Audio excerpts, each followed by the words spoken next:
bien, salut tout le monde, bienvenue sur le petit plateau. Et oui, cette semaine, on reprend les Flandriennes. C'est le véritable début de saison, c'est le véritable week-end d'ouverture avec l'Omloop et Kurn-Bruxelles-Kurn. Mais avant de parler de tout ça, on va revenir un instant sur ce qu'on a déjà pu vivre depuis ce début de saison 2024, très très très enrichissant, n'est-ce pas Damien? Oui, oui, salut Romain, salut Alexis et salut tout le Salut. monde. Oui, effectivement, hein, on a tendance, rappelez-vous, l'année passée, on a fait le débat à dire quand est le vrai début de saison. On a parfois, nous, tendance à penser que c'est le week-end d'ouverture en Belgique. Pour autant, la saison commence de plus en plus fort et plus sérieusement, je vais dire plus tôt, j'ai l'impression qu'il y a quelques années. Et alors là, ce début de saison, première chose que je vais retenir, moi, c'est la jeunesse, hein. Prime à la jeunesse, les néo-pros. J'ai cité des noms, donc fatalement, il y a des trucs qui ont un peu marqué, qui ont crevé l'écran. On a Del Toro, incroyable, en Australie. On a Magnier, alors moi, Paul Magnier, les mecs, pour moi, c'est la totale révélation. Je connaissais Oui. pas du tout, du tout, du tout. Donc lui, c'est vraiment celui que j'attendais vraiment pas. Lamperti qui est très bon d'entrée. Junior Le Serre, je change déjà mon fusil d'épaule, j'avais dit j'y croyais pas trop. Il a été incroyable sur la Luna Tour. Si vous avez pas vu, que vous avez regardé juste le résultat, franchement, il faut savoir, c'est lui qui attaque en premier, qui fait quelques kilomètres, je sais plus combien, en tête, et puis il est repris et il va quand même encore faire une place au sprint. Vraiment impressionnant. Alors après, on a les jeunes Italiens aussi. Bon, ok, c'était que Antalya, mais Piganzoli, première année pro, il était troisième du Tour de l'Avenir l'année passée, il gagne déjà un général. Et alors, on a vu des garçons qui n'ont pas gagné, mais je les ai notés, hein. On va pas revenir sur leur performance, pardon, mais j'ai noté. On a vu Kulset, on a vu De Preto, on a vu Hartz, on a vu Forêt-Prost, on a vu Persico, on a vu Bussato, on a vu Morgado, on a vu Christen. Ils se sont tous montrés à leur avantage à un moment ou à un autre. Et là, je vous ai parlé prime à la jeunesse, ce n'est que les néo-pros. Si on veut aller Mmh. chez prime à la jeunesse, j'ai noté aussi des garçons de 21, 22 et 23 ans. Only a été impressionnant en Australie. Pity était incroyable en début de saison. Van Etvelt a été chercher sa première victoire pro devant Vlasov et McNulty. Van Uden a gagné, Vauquelin a gagné. Et en fait, les plus anciens, c'est Warren Skjold et Pelayo Sanchez qui ont quand même été aussi pas mal et qui ont 23 ans, eux. Donc 23 ans, c'est les anciens. Ce qui est incroyable, c'est qu'on n'a même pas encore eu le temps de s'habituer à cette nouvelle génération quasiment. Only, on en parle déjà, mais on n'a pas encore eu le temps de le voir, tant Mhm. briller que ça, que les plus jeunes arrivent déjà. On en oublie l'âge de Remco, on en oublie l'âge de Pogacar, de Lee et j'en Oui, passe, De Bruce, oui. que cette nouvelle génération arrive déjà, quoi. Voilà, on a l'impression que Pogacar, c'est un vieux alors qu'il a 25 ans, tu vois? Donc c'est vraiment impressionnant. Le Ouais, professionnalisme arrive de plus en plus tôt alors que justement mais en c'est vélo, ça. c'était un des sports où, le prime arrivait plus tard, hein, Mhm, comparé à Ouais. d'autres sports. Je pense qu'une des explications, c'est ça, c'est bien qu'effectivement, sûr. tu as aujourd'hui chez, non même pas les espoirs, mais les juniors, une professionnalisation du milieu que certaines équipes pro, il y a 10 ans, 15 ans d'ici, n'avaient même pas elles-mêmes, quoi. Donc, Mmh. on a toutes les équipes de développement, évidemment, qui se sont développées depuis ici quelques années, mais même sans ça, on voit qu'il y a vraiment des structures. J'aime toujours bien citer celle pilotée par Axel Merckx, donc c'est la Hagens Bermans Axeon, hein, qui d'ailleurs s'est jumelée avec Alula, enfin avec Jayco, pardon, pour cette saison. Mais il y en a d'autres, hein, Saint-Piran par exemple, il y a pas mal de petites structures comme ça qui sont vraiment, spécialisées désormais dans, l'émergence de talents. Je dis pas qu'il n'y en avait pas avant, mais je pense qu'aujourd'hui c'est vraiment devenu la norme en fait et c'est de plus en plus rare de voir un cycliste qui débarque chez les pros sans être passé par un machin comme ça. Ouais. Mmh. Oui, mais clairement et on l'entend, hein, ça se dit un peu partout qu'ils ont déjà des données maintenant, les jeunes, c'était impensable avant, ils couraient, au feeling et pour le plaisir et Ouais, ouais. on estimait à ce moment-là que c'est ce qu'il fallait faire. On estimait qu'il fallait les laisser grandir. Alors maintenant, on a tendance à se dire que ça marche super bien, les données. On va pas refaire tout le débat. Après, il faut voir jusqu'à quel âge ils vont courir évidemment. Ça, c'est C'est encore ça. autre chose. Ça, on ne le sait pas Ouais. encore. Est-ce qu'ils seront encore là à 42 balais comme Valverde? Ça, Ou comme, Sevilla qui s'est montré sur le Tour de Colombie, c'est toujours mais là. bon, je comptais pas en parler, mais puisqu'on parle des anciens, très anciens. Non, par contre, en dehors des jeunes, on a quand même vu aussi, des noms bien connus faire quelques petits trucs intéressants. Alors, pour la petite, blagounette, j'ai bien aimé le sprint de Merlier qui inventera donc bientôt le coup du kilomètre sprint. Lui, voilà, il je sais pas, je pense qu'il se met des challenges, des défis lui tout seul. Je dis: «Je vais faire encore un peu plus loin, hein». Alors vraiment impressionnant. Un sprint de j'ai entendu certains parler, je crois, il prend le vent pendant 21 secondes, je crois, si Ouais. je dis pas de bêtises. Hallucinant, hallucinant. Et puis alors, on a vu, Remco qui a fait, son petit show, hein, c'était sa course de rentrée. Il se dit: «Je vais me dégourdir un petit peu les jambes» et Mats Pedersen, On aura peut-être l'occasion d'en reparler plus tard dans l'émission. Un Mats Pedersen vraiment impressionnant. Certains ont parlé de la concurrence qui était pas extraordinaire. Ben oui, OK, c'est pas du World Tour, mais il faut voir la manière, hein. Il y a pas Mmh. que les victoires de ça, il faut voir la manière. Le gars, il a tout fait à lui tout seul, hein. Il faisait la poursuite, il faisait les attaques, il faisait des sprints, c'est lui qui faisait tout, vraiment impressionnant. Ouais, c'est très Oui, plaisant de voir ce cyclisme où même avant le week-end d'ouverture, on va dire, on voit déjà les grands noms faire des sacrés numéros. Ça aussi, c'est le cyclisme moderne, c'est quelque chose qu'on ne voyait pas il y a quelques années encore et c'est vraiment très, très plaisant.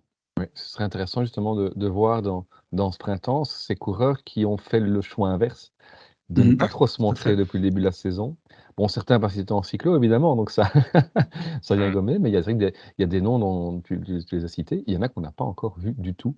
On ne sait pas où ils en sont, ça va être, intéressant de voir ici avec ce week-end d'ouverture comment ça va se passer. Peut-être avant d'évoquer, l'ouverture vraiment des Flandriennes, on vient d'évoquer ici rapidement le début de saison. Peut-être une image, si vous deviez en sélectionner une sur, ces, 2 premiers mois de course. Bon, on n'est pas tout à fait sur 2 mois, on est plus sur un gros mois et demi, mais s'il y avait une image que vous garderiez de ce début de saison?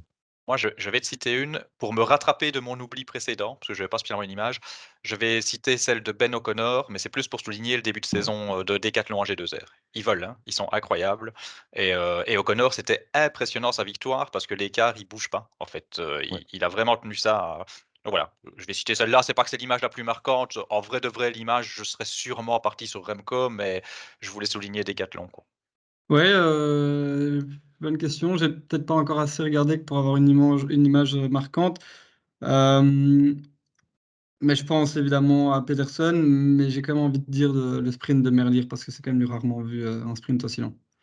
Et Coquard qui célèbre alors que ça va Coquard, forcément vers qui gagne. Coquard, il célèbre, j'ai vu passer ça, certains disaient, et c'était vraiment ça, comme un joueur de foot, hein. Il célèbre, mais genre, bon, donne-moi la balle, c'est moi qui tu vois? Ouais, C'est moi qui ai gagné. Je suis pas sûr qu'il célèbre en étant sûr qu'il a gagné. ouais, bah, et pourtant parce que sur la photo finish, voilà, il faut pas ouvrir grand les yeux pour voir que c'est Merlier qui a gagné, quoi. Ouais, ouais.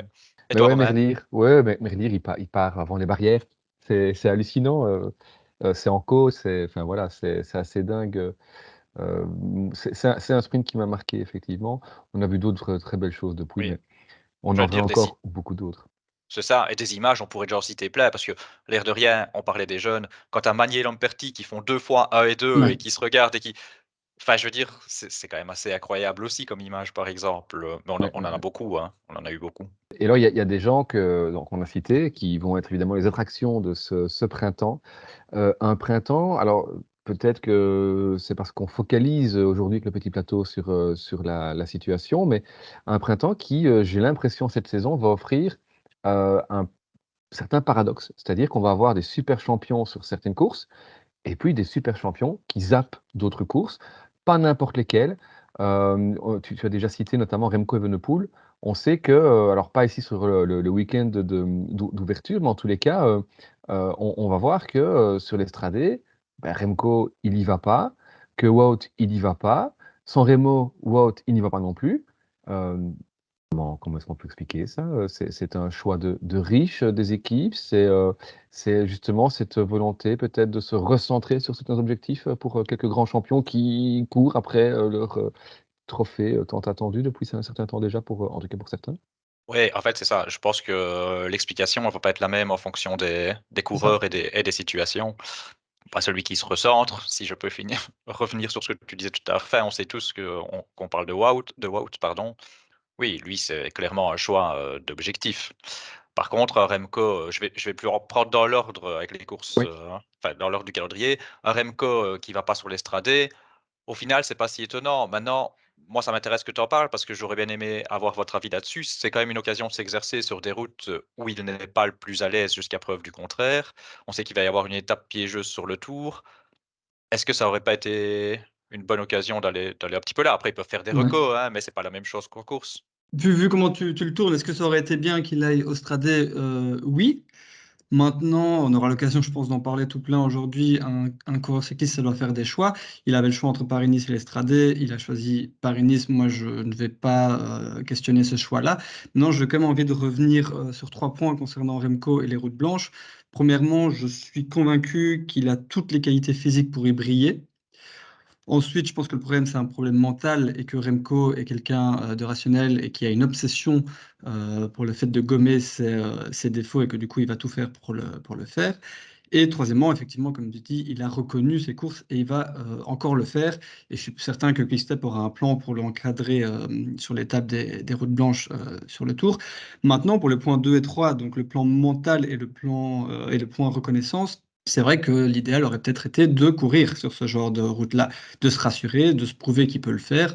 Mais Remco a choisi le triptyque français, Paris-Nice, Dauphiné, Tour de France. Et moi, je pense que ce n'est pas un mauvais choix parce que c'est des automatismes avec son équipe, ça se crée, que ce soit en course ou hors course, pendant les stages, pendant les entraînements, les soirées à l'hôtel, etc. Et ce qui se travaille aussi, c'est le leadership et la loyauté de ses équipiers. Et je pense qu'une course comme Paris-Nice qui lui convient bien en vue du parcours, c'est l'occasion d'asseoir son leadership et la loyauté de ses équipiers. Donc pour moi, c'est un bon choix quand même. Je suis assez d'accord. À toi, Romain? Non, je suis assez d'accord aussi. C'est vrai que on sait en plus, hein, que Quick-Step et notamment, Patrick Lefevre détestent, ces courses, qui n'ont pas leur place dans le cyclisme, si on reprend un peu les dires, de Pat. Mais voilà, ça aurait pu être intéressant. Ils ont choisi autre chose et je pense que, alors on n'a pas encore évidemment les start lists complètes, mais si on regarde, la start list du Tour de France, on verra que, je pense, peu de coureurs qui veulent gagner le Tour de France seront présents, au Stradé. Il y aura Pogačar, parce que Pogačar, il court un peu partout, mais Vingegaard n'y sera sans doute pas. Roglič n'y sera pas non plus. Donc voilà, c'est un choix et le choix, entre guillemets, «naturel», pour, quelqu'un qui veut briller sur le Tour, c'est effectivement de courir sur les courses françaises. On rappellera aussi que les courses, françaises, jusqu'à présent, Remco, nada, hein. Mhm. Il a roulé un jour en France, c'était, rappelez-vous, sur la Vuelta, l'année passée, où il prend un tir de 25 minutes dans le Tourmalet. Donc, il doit aussi quelque part, peut-être sur l'aspect mental, se rassurer sur les routes françaises. Alors, Ouais, je pense, c'est peut-être aller chercher loin, hein, mais je mais pense je que c'est un pense que choix quand même, hein. On pourrait se dire, est-ce que c'est vraiment utile? Je pense que là, il a envie de créer cette relation avec la France aussi cette année. ouais. Du coup, il sera pas non plus à Milan-San Remo. Bon, c'est pas bien grave en soi, mais je pense, voilà, on a quand même envie de le voir un jour, sur C'est Milan-San clair. Remo. Mais c'est quand même, moins questionnant que le choix une autre de nos superstars, Wout van Aert. On en parlait un petit peu, qui lui, c'est un vrai choix. Il zappe quand même, un monument qui lui va bien, le seul monument qu'il a déjà gagné. Où on en a déjà parlé d'autres années, Alexis, tu le disais notamment, il peut se présenter à Milan-San Remo sans être à 100 et il Mhm. peut peut-être quand même y jouer la gagne, donc on peut Mhm. aussi retenir ça. Alors effectivement, il sera au stage à ce moment-là, donc c'est un vrai choix. Qu'est-ce que vous en pensez? J'ai d'abord envie de dire Ouais. une chose, c'est que comprendre le choix, ça ne veut pas dire aimer le choix, parce qu'en effet, comme tu dis, moi j'adore Milan-San Remo, j'adore le voir sur Milan-San Remo, et j'ai déjà dit par le passé que j'aimerais bien l'y voir chaque année. Mais si j'essaie de comprendre un peu tout ce que j'ai pu lire sur lui, ses déclarations, etc., à gauche et à droite, son choix s'est axé sur 3 points.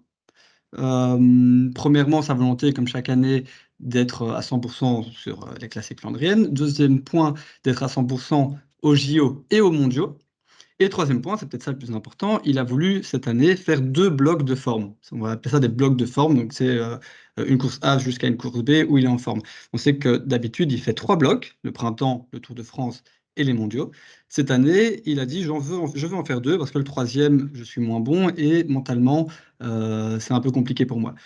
À partir de ce moment-là, vu qu'il veut faire JO et mondiaux, mais qu'il veut aussi faire que 2 blocs de forme, il faut qu'il ait un bloc de forme qui part du JO jusqu'au mondiaux. Il faut qu'il ait toute cette période-là en forme. S'il a toute cette période-là en forme, il ne peut pas inclure le Tour de France, parce que ce serait trop long. Donc le Tour de France, on le balaye déjà. Et s'il veut être en forme au JO, il doit faire son stage fin du printemps, début été, pendant le Tour de France. Et donc s'il fait ce stage pendant le Tour de France, il ne peut pas faire sa coupure de Roubaix jusqu'au Tour de France. Ce serait une coupure beaucoup trop longue. Et donc il s'est dit, ben, je vais prolonger mon printemps, je vais mettre l'Amstel et le Giro. Et du coup, s'il fait l'Amstel et le Giro, il faut aussi qu'il retarde son stage printanier et donc qu'il fasse son stage pendant Milan-San Remo. Je pense que c'est ça sa base de réflexion qui l'a donc poussé à mettre le Tour de France et Milan-San Remo de côté parce qu'il aura des stages à ce niveau-là. Et alors c'est ralent parce qu'il rate ces 2 courses-là qui sont, des courses où il a déjà brillé. Mais d'un autre côté, ça lui permet de faire le Giro, de faire l'Amstel, de faire la Vuelta, de faire peut-être la Classicoa, je sais pas. Et ça lui permet, avant son stage, printanier, de faire le week-end d'ouverture aussi. Donc au final, on va beaucoup le voir. On va peut-être même encore plus le voir que l'année dernière. Et cette idée d'avoir 2 blocs, peut être aussi une idée très intéressante. Donc j'aurais voulu le voir sur Milan-San Remo, oui, mais je comprends le choix quand même. C'est vrai que tu cites, la Vuelta, la Classicoa. Est-ce que quelque part on n'est pas et on en avait déjà un peu parlé dans le petit plateau la saison passée, peut-être dans une saison de transition pour Wout? Wout qui, Mmh. se ménage encore une belle plage pour les classiques, flandriennes et on sait bien notamment les 2 monuments, pavés que sont le Rhône et Roubaix. Mais est-ce que, au vu de la concurrence, au vu de son âge, au vu de son équipe, est-ce qu'il n'est pas un petit peu en train de chercher d'autres terrains de jeu? De pouvoir, quelque part, alors pas se révéler parce que le terme ne serait pas approprié ici, mais en tous les cas de, voilà, de se tester sur d'autres, profils de course. On sait qu'on a déjà vu, un peu par hasard, hein, il avait été malade, donc il n'avait pas pu faire le round et donc il avait fait Liège-Bastogne-Liège en échange où il avait bah, sans être, hyper transcendant, il fait quand même 3e, c'est quand même pas, n'importe quoi, pour, une telle course. Voilà, est-ce que quelque part, c'est pas aussi on parle de choix, beaucoup de choix effectivement, est-ce que c'est pas un choix de réorienter peut-être, la suite de sa carrière vers des courses un peu plus, disséminées sur l'ensemble du calendrier, plutôt qu'effectivement toujours ce bloc printanier et Tour de France? Moi, ce que je me demande de toute façon, c'est, en dehors de le voir un peu partout, comment on va le voir? Je veux dire, comment il va faire les courses hors de ses grands objectifs pour lesquels il prépare des blocs de forme? Moi, je suis frustré en fait, pour Wout, donc je vais donner mon avis. C'est pas une question de comprendre, mais oui, honnêtement, j'aime mais vraiment, vraiment pas de voir Wout van Aert, snobber, Milan-San Remo. J'avais déjà pas aimé quand il faisait pas l'Estrade, bon, passe encore, mais Milan-San Remo, c'est un monument. Je veux dire, il en a quand même OK, celui-là, il l'a déjà, mais il n'a quand même toujours qu'un monument au palmarès, ce qui n'est, je suis désolé, pas assez pour un garçon de son niveau et ses qualités. Donc oui, j'ai du mal après, quand j'entends Alexis expliquer tout le bloc de forme, ça a du sens. Comment est-ce que je peux aller contre, une explication pareille? Ils savent ce qu'ils font, j'imagine, mais allez, je sais pas, je vois alors évidemment, ça ne répond pas au bloc de forme, à la question de bloc de forme, mais sur la question de San Remo et les Flandriennes, c'est tellement compatible de faire les 2. On l'a vu plein de fois. Oui, On c'est a on sûr, a mais c'est vu parce que je pense que c'est une année, et ce sera le cas pour beaucoup oui, de pour les coureurs, JO, oui, c'est une j'imagine année bien. spéciale parce qu'il y a les JO. Oui, oui. Et je Oui, pense que tout s'est bien mis, tout s'est bien mis pour lui parce que cette histoire de double bloc de forme, ça va lui permettre aussi, je pense, de faire une préparation différente, de faire 2 préparations différentes, de perdre peut-être un peu de poids en vue des mondiaux, qui seront assez montagneux et voilà et donc ça rejoint un petit peu ce que tu disais Romain. Je pense pas qu'il est en transition, je pense pas que l'année prochaine il va viser, les montagnes, mais cette année, ça lui permet en effet d'avoir plus de puissance, sur des ascensions courtes au printemps et peut-être des ascensions un petit peu plus longues, pendant l'automne. Et oui, donc ça, il va le viser, mais je pense pas que ce soit un choix définitif. Je pense qu'il continuera à faire les Flandriennes parce que c'est ça qu'il aime. Et alors, pour revenir sur ce que tu dis de Damien, oui, moi aussi, pour l'affect et pour ce que représente Milan-San Remo, je trouve ça vraiment dommage. Mais le voir faire le week-end d'ouverture et l'Amstel, vu que c'est une fois, je veux dire, il reviendra sur Milan-San Remo. Hein, oui, oui. le voir faire des programmes différents chaque année, moi, c'est quelque chose qui me plaît. Comme ça, je peux le voir sur plusieurs courses différentes. Excuse-moi, c'est pas, que tellement l'affect à Milan-San Remo parce que honnêtement, enfin, je commence à apprécier cette course depuis quelques années, mais à la base, c'est pas une course dont je suis absolument fan. C'est plus, le côté risqué où je trouve qu'ils misent beaucoup sur, peu Mm. d'objectifs et donc après tu as un gros risque de te retrouver les mains vides. Donc ça, voilà. Bon ici, il y a quand même 4 gros objectifs, hein, mais Plus que l'année dernière, hein, je pense quand même. j'ai du Est-ce mal que avec ces périodes de stage en fait, dans cette ouais. ère avec mais certainement que c'est utile, mais cette ère avec les stages, quand j'entends Mats Pedersen qui dit: «Mais non, moi je pars pas en altitude». Alors Mats Pedersen n'a pas encore prouvé pouvoir faire ce que Van Aert fait. Donc Ouais. je dis pas que Pedersen a raison, hein, mais j'entends ça, je vois Pogačar, je dis pas qu'il fait pas de stage, hein, mais il est là toute l'année. Enfin voilà, j'ai un peu du mal avec cette culture du stage qui est très forte d'ailleurs chez Visma, très présente chez Ouais, Visma. tout à fait. Et voilà, c'est là, en fait, quand je dis je peux pas dire ne pas comprendre et ils savent certainement mieux que nous, mais c'est vraiment frustrant. Très, très, très frustrant de pas avoir, Van Aert, c'est un mec qui a tout pour nous régaler année après année, mais de nombreux, nombreux, nombreux jours sur l'année et au final, on en a pas assez. C'est ça qui m'embête, en fait. On n'a Mhm. pas assez de Van Aert, mais Mais bon, ouais. après, c'est vrai que c'est frustrant parce que c'est San Remo, mais c'est peut-être aussi un choix pragmatique. Qu'est-ce que le Wout van Aert de 2023, voire même 2022, peut faire sur Milan-San Remo, face à des Mathieu van der Poel, des Tadej Pogacar, peut-être qu'il se dit: «C'est 300 bornes, c'est quand même pas rien 300 bornes en mode course, c'est un Poggio qui me tue les jambes, heu, tout ça pour peut-être faire 4e, je m'en fous, j'ai déjà gagné». Et il y a peut-être ça aussi qui fait que du coup, voilà, on va zapper. Après, comme le disait, finalement au début, Alexis, je crois que c'est bêtement une question de choix et que pour effectivement, heu, prévoir ces pics de forme, beh, voilà, le stage chez Jumbo, c'est une religion et donc il fallait partir en stage. C'était à ce moment-là pour être en forme pour le Giro et voilà. C'est vrai qu'il change son programme drastiquement en courant le Giro et pas le Tour de France, donc il doit nécessairement adapter son d'ailleurs, on le voit ici en début de saison, il a la peine, hein. Je parlerai pas du CX parce que voilà, c'est presque un autre sport à la rigueur, mais ici, on l'a vu à Jaén, oui, il était présent, mais bon, une fois qu'il a été, distancé sur crevaison, il n'est jamais revenu. Il n'a jamais donné l'impression de pouvoir revenir surtout. En Algarve, bah, on l'a vu, hein, il essayait de se coltiner un peu les meilleurs, à l'Alto de Foya, bah, ça n'a pas fonctionné, que du contraire. Il n'est pas encore à niveau, alors que chaque année, il arrivait à cette période de l'année en étant déjà à très haut Mhm. niveau ou en tous les cas, en gardant son pic de forme du CX. Donc il y a vraiment tout un changement drastique de l'approche de sa saison, ce qui peut-être est une bonne chose pour effectivement Wout et ses supporters. Si peut-être lui-même, a pu mettre en place son programme comme il le souhaite pour vraiment viser, il va peut-être arriver plus fort que jamais sur le Rhône et sur Roubaix. Ça arrive vite, hein. Vu le niveau pour l'instant affiché, je ne suis pas convaincu. On a déjà parlé de Pedersen et compagnie. À voir. Je vous êtes inquiet? Bah, en prenant en compte l'année 2023, oui, parce que pareil, c'était une année où il a été bon, mais sans être exceptionnel. Cependant, lui a l'air d'avoir confiance en lui et dans le plan affiché, et Visma a l'air d'avoir confiance en lui aussi. Et il faut quand même qu'on soit bien conscient d'une chose, c'est que soit c'est une communication marketing et tactique parce que Van Aert est le coureur le plus bankable de Visma, soit s'ils ont encore confiance en lui, c'est qu'ils savent qu'ils peuvent avoir confiance en lui. Parce qu'ils ont accès à des données auxquelles nous, on n'a pas accès. Ils le voient à l'entraînement, ils ont accès aux chiffres, etc. Oui, Visma a plusieurs leaders parce qu'ils ont besoin d'avoir plusieurs leaders face à Van Der Poel, mais sur les Flandriennes, Van Aert est quand même un cran au-dessus des autres. Il a un statut supérieur aux autres. Si en 2024, Van Aert continue à avoir un statut supérieur à des Van Barle et à des Laporte sur les Flandriennes, c'est que Visma sait pertinemment bien qu'il est plus fort qu'eux. Et ça, j'en suis convaincu. Moi, on en reparlera peut-être, mais je suis convaincu il y a pas photo.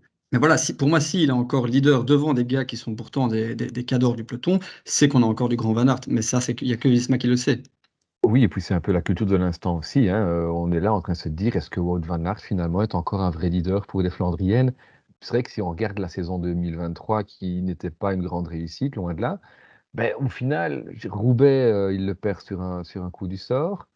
Le Rhône, effectivement, il a montré qu'il était court, mais une semaine avant, sur le 3, c'est lui qui règle au sprint Pogacar et Van der Poel. Donc voilà, il y a plein de choses à prendre en compte. Je suis d'accord, je crois que Van Aert reste bien évidemment un grand champion surtout sur les Flandriennes et ce sera, un candidat très clairement au titre, peu importe sa forme sur le Rhône et sur Roubaix. Ce qui est dommage pour Van Aert en tout cas les 2 dernières saisons, voire les 3 dernières saisons, c'est que chaque fois qu'il arrive sur ses grands objectifs, il y a toujours un mec qui est là au top de sa forme, alors que Van Aert est peut-être à 99,5 et c'est ça qui lui manque, ou qu'il a une crevaison, parce que ce Roubaix est passé, s'il a pas cette crevaison, est-ce qu'il ne s'envole pas? On ne sait pas, voilà, c'est C'est ça. Sur Roubaix, je pense que c'est probablement, il peut être le meilleur du monde, sur le 3 aussi, parce que c'est plus court. Mais le Ronde, pour l'instant, et peut-être parce que l'année passée, il a été un peu malade, qu'en 2021, enfin bref, on ne sait pas. Mais sur le Ronde, force est de constater que pour l'instant, après 220 km, le Vieux Quarmont, c'est un peu trop long pour lui. là où Van Der Poel, il a plus de résistance. Et c'est là que l'écart entre un Van Barle et un Van Aert va venir se resserrer. Où Van Barle va être intéressant pour aller venir fatiguer Van Der Poel pour aller surprendre tout le monde, parce qu'il va être un petit peu plus résistant. Et c'est pour ça qu'ils ont besoin d'autres leaders que Van Aert, parce qu'en 1v1, Van Aert sur le run est moins bon que Van Der Poel. Mais Mais moi, je suis justement, convaincu. Oui, vas-y. Ouais. j'allais dire, comment ça se corrige ça? Parce que finalement, si après 220 km, on a un petit peu court sur le Quarmont, c'est une question de fond. Moi, je pense pas, parce qu'il a beaucoup couru avant. Ou bien c'est une Peut-être qu'il question sait peut-être pas, hein. peut-être Mais qu'il sait voilà, pas. Ou peut-être aussi que sa saison CX l'année passée était fantastique. On a mis beaucoup en évidence la saison de Van Der Poel ici, qui était incroyable en cyclocross. Et c'est vrai, mais il a fait simplement ce que Van Aert avait fait l'année passée. Euh, et donc, est-ce que Van Aert ne s'était pas, on en avait parlé aussi sur le petit plateau, est-ce qu'il ne s'était pas un peu cramé les jambes? Et dans une course de 180 km, ça ne se ressent pas quand on est pro à ce niveau, mais peut-être que quand on est face à des Pogacar, des Van Der Poel et des Pedersen dans le vieux Quarmont, qu'on y passe pour la troisième fois et qu'on a plus de 220 km, C'est ça, peut-être que là, ça se fait sentir quand même. mais peut-être. moi, j'ai des avis plus tranchés sur tout ça.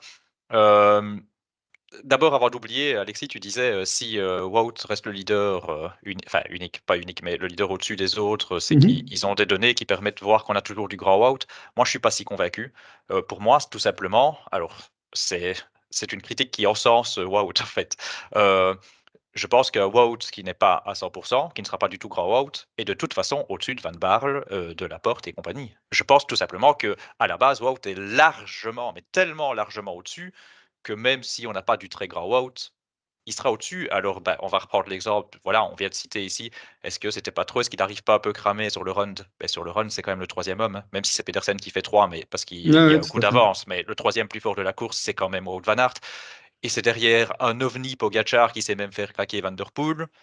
Et c'est derrière Van Der Poel qui est spécialiste là-dessus. Et ça va se voir pas que sur le run. Donc il n'y a pas que le moment T. On va voir aussi à d'autres moments que Van Der Poel, il n'est pas prenable sur plat de terrain. Donc, Ouais, et Van Der Poel, faudra voir sa saison ici, parce que l'année passée, c'est une saison exceptionnelle, hein, Van Der Poel. Mhm. mais justement, moi pour le run, je me demande, quand tu dis comment on corrige ça, mais est-ce que c'est corrigeable? Parce que est-ce que tout Peut-être simplement, pas. il n'y a pas un homme plus fort? Je veux dire, à un Ah, moment ça donné, oui. comment est-ce Il y a qu'on corrige, enfin, comment est-ce que, qu'est-ce que Pogacar doit corriger pour battre Vingegaard? Ben, je sais pas si c'est faisable, tout simplement. Vous voyez ce que je veux dire? C'est un parallèle il y un a- peu bizarre, hein, mais, il y a un homme plus fort, oui. C'est pour ça qu'ils ont besoin d'autres leaders, voilà. Et pour avoir là plusieurs cartes là, à... Visma, les autres leaders, c'est là qu'ils vont servir, tout en disant qu'effectivement, ils sont moins forts. Mais si avec de la tactique, c'est pas une moins bonne carte que Van Aert, à mon avis, si tu donnes des coups d'avance à des leaders. Mais bien sûr qu'individuellement, il n'y a pas photo. C'est Wout qui est largement au-dessus, enfin, Bah, toujours pour moi largement au-dessus des autres. aller revoir l'ascension du Tyenberg l'année dernière sur le 3 ou du Koppenberg sur le Rhône, il n'y a pas photo. Sur n'importe quel secteur pavé au monde, tu chronomètres tous les leaders de la Visma, il n'y a pas photo. Maintenant, voilà, sur le Rhône, il est trop court par rapport à Van Der Poel. Et si cette année, alors il peut encore tomber malade, hein, on l'a vu en 2022, mais s'il arrive sans encombre sur le Rhône et qu'il est encore trop court face à Van Der Poel, il faudra se rendre à l'évidence. Pas que Van Aert est un moins bon coureur que ce qu'on pense, mais qu'il est moins fort que Van Der Poel. On le sait déjà, mais on ne sait jamais que cette année, il arrive à renverser la tendance. Et voilà, c'est comme ça. Mais Il gagnera justement, 5 fois le 3 et 0 fois le run, et c'est comme ça. Quoi qu'il arrive, là, on bouge Pogacar de l'équation, c'est quand même le deuxième homme. Je veux Oui, tout dire, à fait. c'est pas toujours, même si c'est une course qui sacre souvent le plus fort, c'est quand même pas toujours le plus fort qui va gagner. Je veux dire, même en étant le deuxième homme chaque année au départ, il y a bien une année où ça va te sourire. Je Alors sais on est bien bien, mais d'accord, ce que je veux dire par là, c'est que chaque année, on revient, qu'est-ce qu'il peut faire, qu'est-ce qu'il peut faire.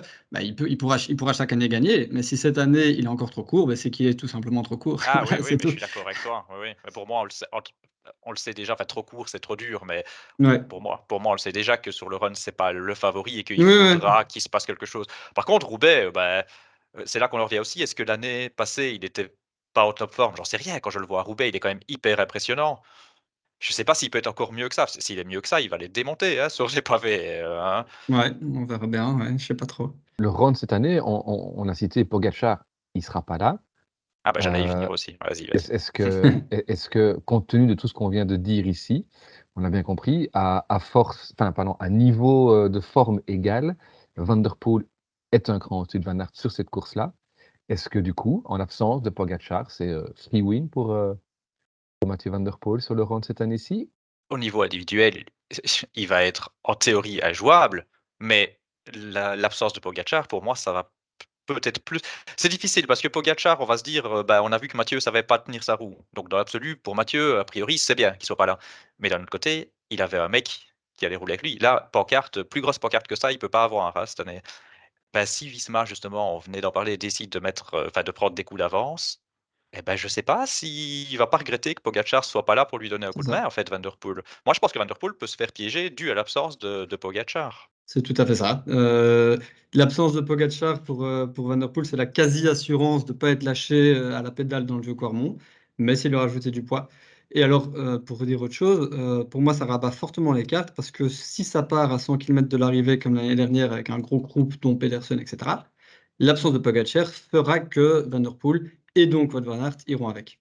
Quand j'entends Pedersen, ça dépend des noms, mais quand j'entends effectivement un calibre de Pedersen et ce qu'on a vu l'année passée, ils peuvent plus le laisser sortir. C'est Ils, ça. ils peuvent plus lui donner un coup d'avance, hein. Parce qu'à à deux, ils reviennent moins facilement à deux qu'à trois, Bien tout sûr, simplement. Eh ouais. bien sûr. Oui, et puis est-ce que Wout peut fatalement, s'il n'y a pas de Visma, oui, il doit collaborer avec Mathieu, Oui. mais c'est pas la bonne tactique à avoir au final. Donc, ouais, je vois pas non plus un groupe avec un Pedersen pouvoir avoir un coup d'avance comme ça s'est passé l'année passée.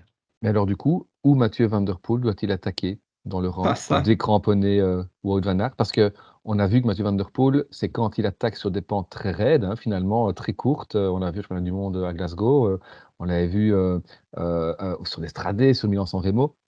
Ici, qu'est-ce qu'il y a comme côte dans les 50 derniers kilomètres?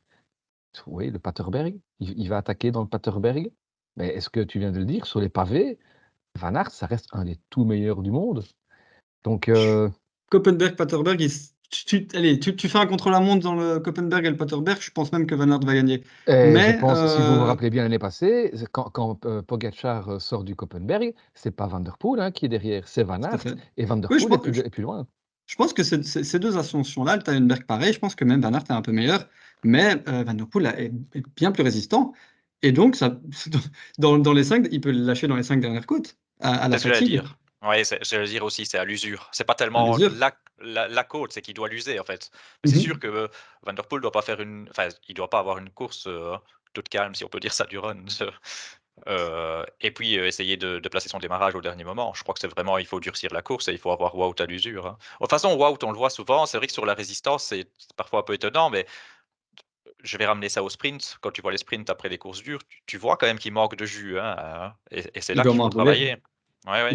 Il devrait enrouler cette année. L'année passée, en fait, à chaque fois, Visma, ils ont les meilleurs, mais Van Aert, il se retrouve toujours tout seul quand même. Même l'année passée, il a eu Van Hooydonk à un moment, mais je sais pas, ils doivent trouver une façon cette année pour qu'il roule moins. Mais est-ce qu'ils ne doivent pas mettre, un Van Baarle, un Laporte dans un groupe avec des Bien King sûr, ou autres Ah et oui, forcer Van der bien Poel sûr. à rouler derrière, hein? C'est ce qu'ils doivent faire. Ils doivent même pas, entre guillemets, «mettre avec». C'est eux qui doivent Ils doivent provoquer le ça pour provoquer. moi, hein. Ouais, Bien sûr. Mhm, je suis mhm. d'accord. Mais bon, voilà, le round, on aura encore le temps On d'en en reparler reviendra, ouais. d'ici là. Il y a évidemment beaucoup d'autres courses et il y a aussi d'autres profils. On a cité ici un peu les Flandriens. On reviendra en fin de numéro aussi sur vraiment le week-end d'ouverture. Mais on sait, on a déjà cité aussi certains coureurs, certaines courses, qu'il y a d'autres profils, hein. Il y a Paris-Nice qui va bientôt arriver, Tirreno, etc. Avec forcément les coureurs de classements généraux. Cette année-ci, année charnière aussi, puisque pour la première fois, on devrait avoir ce Tour de France, ce match gigantesque entre Vingegaard, Pogacar, Roglic et Remco. Ma question pour vous ici, est-ce que Remco a encore tout à prouver face à ces coureurs-là? Ou est-ce que Remco, on peut déjà le considérer comme effectivement un coureur à hauteur égale des trois autres que je viens de citer? Si on parle de classement, pour moi, il a encore tout à prouver, Ouais. malgré, sa Vuelta. Si on parle de certains coups, en fait, on va aussi, enfin, je vais préciser ma pensée. On a vu sur Twitter après son démarrage, sur, la Figueira Classic, certains disaient: «Oui, bon, il y a personne en face».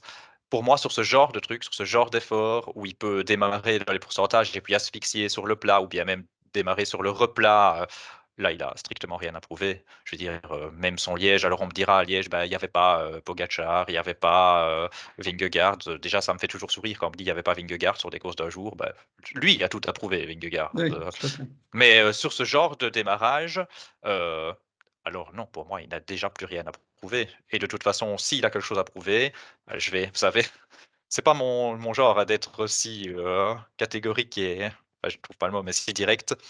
Mais tous ceux qui estiment qu'il y a quelque chose à prouver, regardez Liège cette année. Il y aura Roglic, il y aura Pogacar. Il va vous prouver qu'il y est à ce niveau-là. Il est top mondial. Voilà, ce qu'il Je doit dis pas qu'il prouver, va mettre une main à Pogacar. Hein. Je pense que Pogacar va suivre. Mais ce sera certainement le seul à suivre. Damien, c'est qu'il doit prouver que tu as raison. C'est juste ça. Ouais. Mais voilà, tu as dit tout ce que j'allais dire. Ça dépend de quoi on parle. Si on parle d'un Tour de France comme celui tracé cette année, il a encore beaucoup de choses à prouver. Un grand tour comme celui sur le Giro de cette année, je veux dire, non seulement il est top 4, mais il est top 2, top 1. Ça j'en suis certain.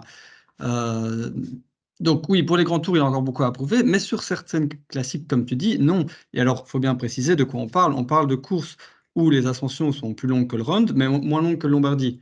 Classicoa, Amstel, Liège, etc. Toutes ces ascensions de 10 minutes roulées fond de balle, où tout le monde a les jambes en feu et la gorge en sang, et lui, il arrive à en remettre une pendant que tout le monde doit respirer pendant 5 secondes. Et 5 secondes, ça lui suffit pour partir. S'il prend 5 secondes, tu ne le vois plus.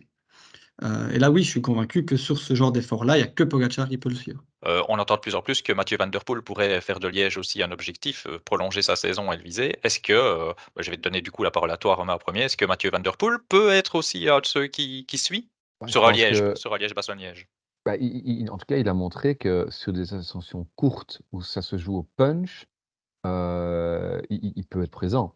Après, de nouveau, sur l'usure, parce que il y aurait le triptyque final, Redoute, Forges et La Roche-au-Faucon et basta. Oui, clairement, il peut se faire mal pour suivre, voire il peut même assommer la course.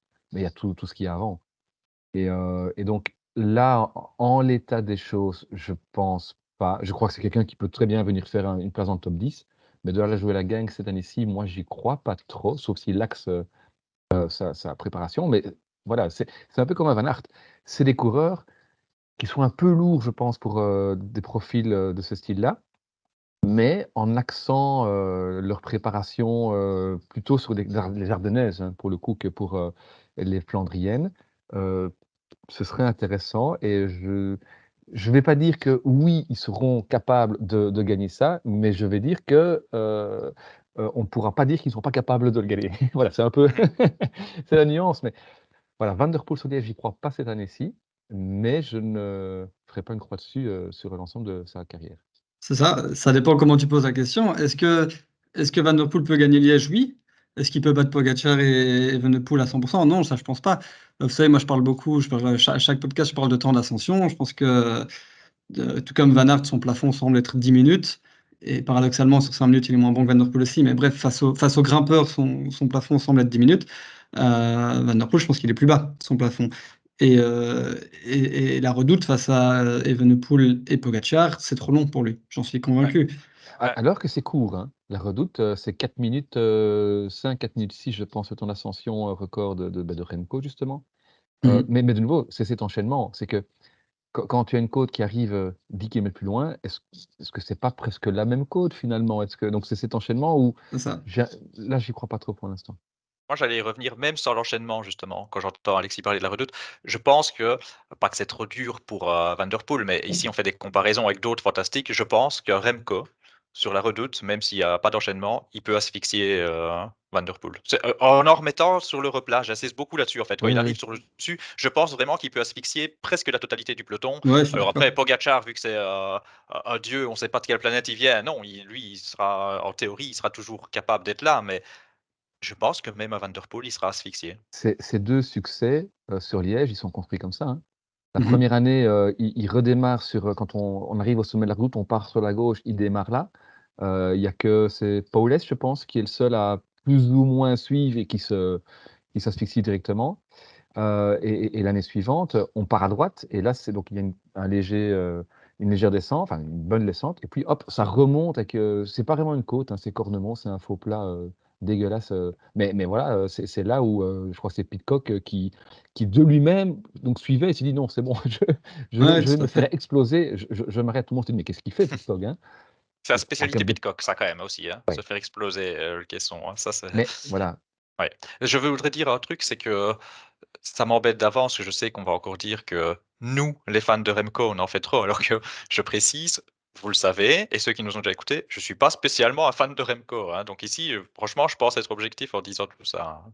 Et Vingegaard, ça vous manque pas, vous, de pas le voir sur ces courses? Parce que je dis: «Il a tout à prouver», parce que en fait, j'ai envie de dire, «Il n'est pas bon sur les courses d'un jour», mais c'est pas vrai, c'est juste qu'il est pas là. On n'en sait rien. J'aimerais bien moi voir, ce mec venir un petit peu sur une course comme Liège, sur, Alors, pour la petite histoire, il y vient, hein. Je dis pas ah qu'il oui? y vient cette année-ci, mais j'ai déjà vu Vingegaard dans la Redoute, Ah, qui passait en 79e position, parce que c'est pas son objectif, parce qu'il n'est pas oui, oui, c'est encore bon, autre chose c'est évidemment, voilà, oui. moi je pense pas. Je crois que Vingegaard, contrairement justement à, à Pogačar et Remco et dans une moindre mesure aussi à Roglič, ça reste un coureur de grand tour et même de haute montagne. C'est un super grimpeur, c'est à l'image. Alors les comparaisons vont peut-être pas faire, plaisir ou sourire tout le monde, mais c'est un peu ce qu'on avait avec un Pantani à l'époque et cetera. C'est-à-dire un super grimpeur qui est injouable là-dedans et tant que tu fais des Tours de France, des tracés avec des cols à plus de 2000, enfin à plus de 2000 mètres, tout dépend d'où tu démarres aussi, mais où tu as des ascensions de plus de 40 minutes, 2-3 fois sur le tour, ce il sera injouable. Fais un Tour de France, avec que de la moyenne montagne, et là on verra si effectivement là, Remco, aura sa carte à jouer. Et donc ici, Mhm. est-ce que j'ai envie de voir Vingegaard se battre sur, la Redoute, sur le Cauberg, Est-ce qu'on en a besoin? C'est pas son profil de course, je crois. Il serait sans doute très bon, il pourrait rivaliser, dans une certaine mesure, mais c'est pas son terrain, je crois. Bah, c'est pas son terrain de prédilection, on est bien d'accord. Après, quand je le vois en moyenne montagne, même face à, du Pogačar, il paie rien. Enfin, je sais pas, je dis pas qu'il peut aller gagner Liège, mais c'est pas non plus à la base le terrain de Roglič qui est plus sprinter des cimes, hein, quand même. Mais, enfin, je sais pas. Et puis en plus, vous savez, moi je suis toujours pour un cyclisme full cyclisme, et j'aime bien de voir les gars courir un peu partout. Mhm. C'est un petit peu dommage quand même qu'ils ne s'y essayent pas. C'est ça, moi, ce que je trouve dommage, c'est pas que lui prenne ce choix-là, mais plutôt que on ait un cycliste comme ça à l'heure actuelle qui dénote un peu avec ce cyclisme moderne. On a tous les champions qu'on voit toute l'année et qu'on a, qu'on a à nouveau un coureur qui, un peu à la Armstrong, euh, ne va faire que le Tour de France ou ici la Volta aussi. Mais voilà, moi c'est pas le cyclisme que j'aime, même si j'ai pas grand-chose contre Vingegaard. Donc oui, c'est regrettable. J'aimerais bien le voir quand même s'y essayer au grand minimum. Et si on prend la question en sens inverse avec un gars dont on a pas mal parlé durant ce numéro, Mathieu Van Der Poel, qui est fantastique sur les courses d'un jour et qui vient jouer le rôle d'équipier de luxe sur le Tour de France pour Philipsen. Vous aimeriez voir, Van Der Poel venir jouer quelque chose sur, je ne dis pas le classement général, hein, soyons d'accord, mais se dire: «Tiens, je vais faire le tour en allant chercher maillot vert», par exemple? Ah, c'est Oui, clair, c'est oui, clair. oui. Moi, C'est ça, un entre 2, même si c'est pas des maillots verts, au moins aller chercher. En fait, tu peux faire les 2 aussi. En dehors du maillot vert, tu peux faire le super poisson pilote pour Philipsen, et tu peux te dire: «Mais ces jours-là, c'est pour Philipsen, moi je vais chercher mes étapes, je fais des numéros et cetera». Mais bien entendu qu'on attend ça, comme moi où tu as su faire un numéro, évidemment que Van der Poel doit plus se montrer. Et je suis désolé Alexis, je t'ai coupé la parole. non, pas de souci. Quelque chose que j'avais encore plus le droit de dire avant 2023 et son année extraordinaire que maintenant, mais pour moi, un coureur du calibre de Van der Poel n'aura, comment je peux tourner ça, sa carrière ne sera complète que lorsqu'il aura eu un Tour de France digne de son statut.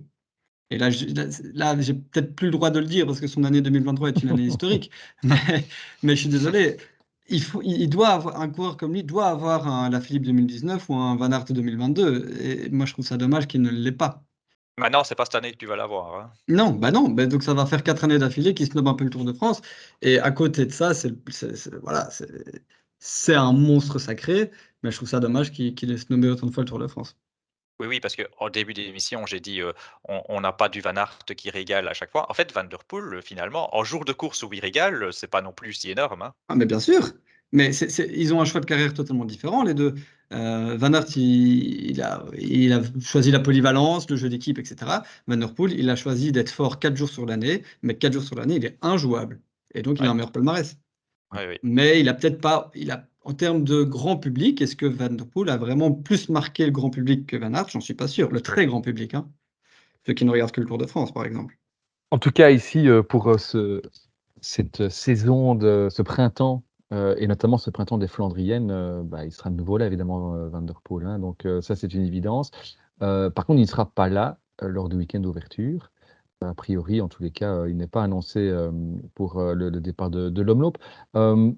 Voilà, c'est ce week-end, c'est le grand départ de la saison des Flandriennes du printemps. Peut-être pour terminer cet épisode du Petit Plateau, comment voyez-vous la course se dérouler? Est-ce qu'il y a un coureur que vous avez envie de pointer comme le grandissime favori de cet Omloop? Le grand favori, c'est difficile. Je suis en train de regarder la start list qu'on n'a pas encore complète au moment où on Mmh. enregistre. Visma, ça compte comme réponse ou J'allais dire, quand on voit heu, les noms je annoncés, c'est Visma doit gagner cette course Ah avec, ben, ils bien peuvent sûr, mais tous alors gagner sauf Affini. justement, on va choisir le grand favori dans l'histoire, mais oui, oui, non, Visma doit gagner, à tous les coups. Avec un bloc pareil, on en parlait un peu en off pour tout dire, c'est indécent en fait cette composition, donc fatalement, c'est eux les grands favoris. Maintenant, qui là-dedans peut s'en sortir? Très bonne question. Moi, c'est pas une question de favori ou quoi, mais j'ai pas mal d'attentes, mais il y a 2 trucs qui me marquent plus que le reste. C'est Wellens qui va être leader, toute cette Mmh. campagne, j'ai envie de voir ce que ça va donner. Il est en très bonnes conditions, donc j'ai envie de voir. Et à l'inverse, en parlant de conditions, j'ai peur pour, mon panneau derrière. Il faut jamais avoir trop de conclusions hâtives, mais c'est Ouais, il y a difficile encore le temps. d'être rassuré. Oui, il y a le temps, mais le Newsblad, ça vient quand même relativement vite et c'est Oui, difficile oui, d'être oui, ça va rassuré en par 10 ce jours. qu'on a vu, quoi. C'est Et clair. voilà. Ça veut pas dire du tout qu'il sera pas au niveau, mais j'ai sorti le panneau à la fois parce qu'on en a parlé, à la fois parce que c'est une des grosses images, de l'année dernière de voir Arnaud, gros grand plateau, dans plateau. le mur, donc ouais, grand plateau dans le mur, c'était incroyable. Voilà, j'ai envie de voir, j'espère qu'Arnaud va répondre présent et parce que j'en attends tellement, quoi, cette année. Ouais, ouais, pour moi, il y a Visma et Deli, c'est les noms bon, Van Aert et Deli, on va dire, c'est les noms qui sortent le plus, c'est les noms un petit peu les plus évidents. Après, il y a Lascano, évidemment, qui est en forme. Et moi, je pointe Mohoric comme un sérieux outsider. Je suis pas sûr de le voir gagner, mais je suis pas sûr de le voir lâcher non plus. Et donc, voilà, en surprenant, peut-être imaginons qu'il y ait Van Aert et Deli et Mohoric derrière. Si Mohoric attaque, qui va faire l'effort derrière? Tout peut arriver. Moi, je l'imagine bien arriver en grande forme sur cette course. Romain, enfin, tu vas donner aussi, mais chez Visma, voilà, oui, le leader théorique, c'est Van Aert, sauf que ce n'est que le Newsblad. C'est ça. Est-ce qu'on n'imagine pas qu'on va encore faire un cadeau à un équipier? Moi, je verrais bien effectivement. C'est un peu dans leur nature, hein, de montrer Mmh. qu'on est une grande famille, on s'entend tous bien et c'est sans doute vrai, hein, je dirais.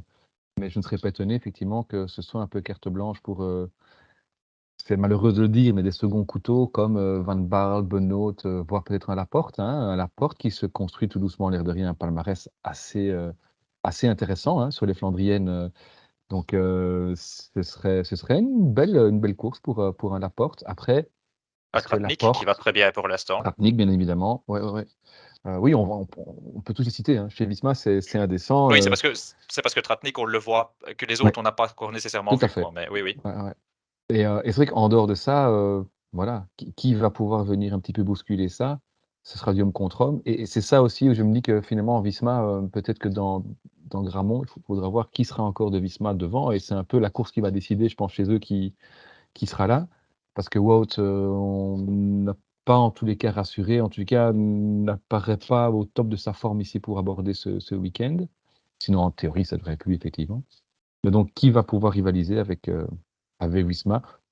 Un Pidcock? Est-ce qu'un Ouais, Tom pourquoi pas? Pidcock, en forme peut, venir, se mêler à la lutte?